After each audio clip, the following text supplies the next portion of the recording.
大家好，我係 Karina， 係 Visual Faith 嘅創辦人之一。今日咧就想同大家分享一個我自己好中意嘅功能。好多天主教徒咧都知道修和聖事咧好重要嘅，但老實講，如果你已經好耐冇辦過告解，有時真係唔知道由邊度開始嘅。所以我哋喺 Visual Faith 咧就加入咗一個告解準備嘅功能，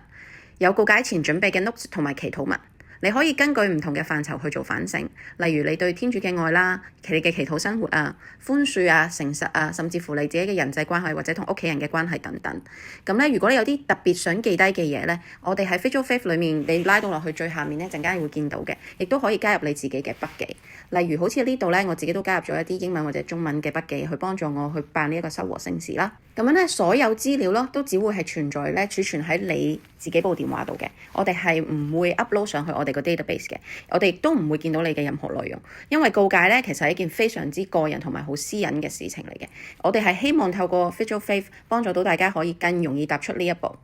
可以重新回到去上主身邊。如果你已經有一段時間咧係冇辦過修和聖事啊，冇辦過告解啊，希望咧呢一個功能可以幫助你，陪伴你重新開始。如果你覺得呢一個功能咧係有幫助嘅，歡迎大家支持我哋，歡迎佢哋下載 Visual Faith 啦。而家咧我哋個 app 咧喺 Apple 同埋 Google 咧都已經有得 download 㗎啦。我亦都希望大家可以分享俾你身邊嘅教友朋友，因為你每一次嘅 download， 你每一次嘅 share 同埋你每一次嘅推薦咧，都有機會幫到另一個教友重新走向天主嘅。所以多謝你哋一直以嚟嘅支持 ，and then God bless you，thank you。